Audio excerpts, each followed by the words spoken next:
You have probably heard this before.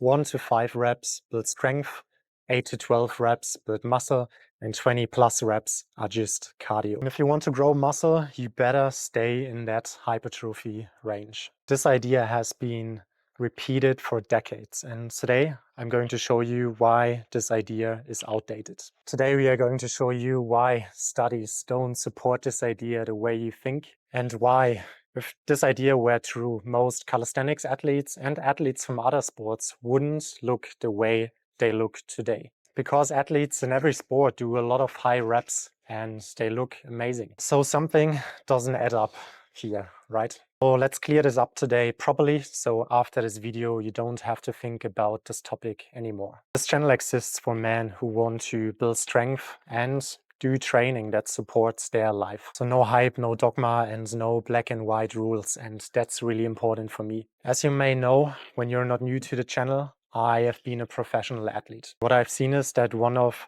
the biggest sources of unnecessary stress in training is to overthink rep ranges or the perfect workout. Obsessing about something like this is killing progress and fun in training, and you maybe see yourself here. I'm pretty sure we all have been in a situation where we were thinking, am I in the right rep range right now? Are 15, 20 reps useless? And did I wasted today's training session? So let's remove the pressure in the next 60 seconds. Okay, maybe 2 minutes. Let's see. The classic idea of this comes from, let's call it the size principle. Heavier weights recruit more muscle fiber immediately. Lighter weights recruit less.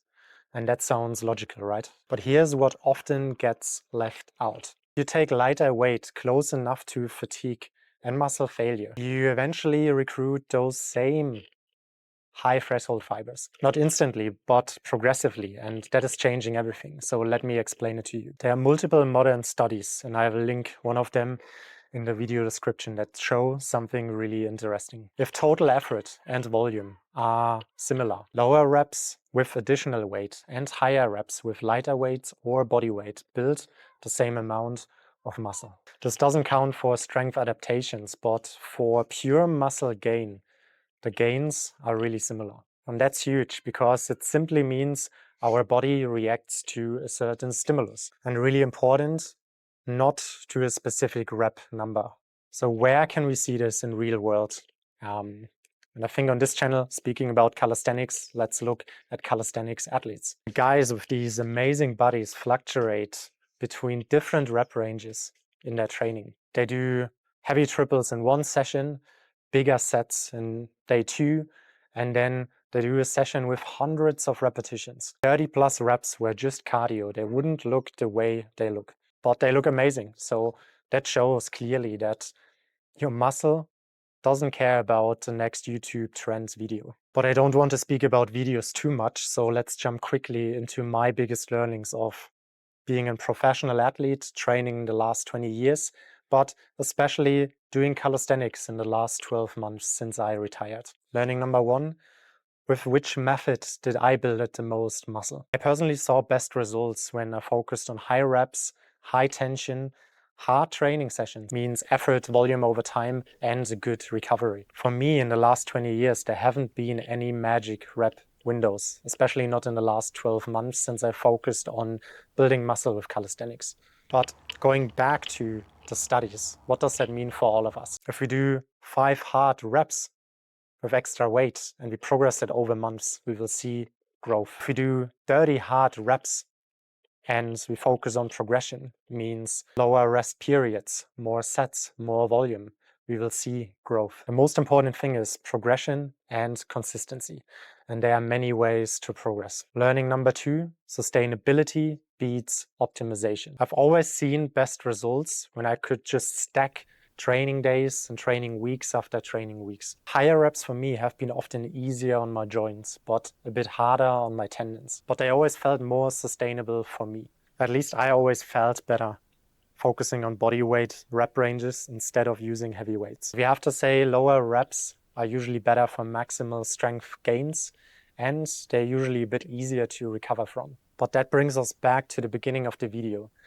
Neither one is right. The right one is the one you can progress, repeat, and recover from. Learning number 3, remove the noise. And that was my biggest learning in the last 20 years. When you stop obsessing about, am I in the perfect rep range or am I doing the perfect workout for today? And you start focusing on just simple, honest, hard work. You will gain mental clarity, consistency, and just trust in your training program over time. And that is what actually builds muscle.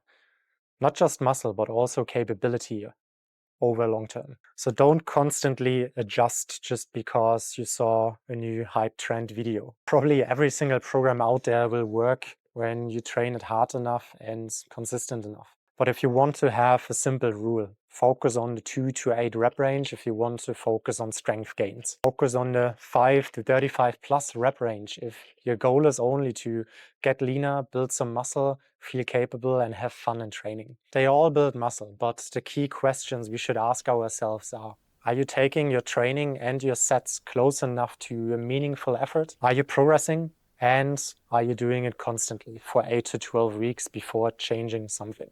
That is what actually matters. And if you are looking for a training program that does exactly that, guys, check the link in the description. There you also find the link to the equipment from my partner I'm using, Gornation, where you get 15% off this week on all their equipment. I hope this video was helpful, guys, and I'll see you in the next video.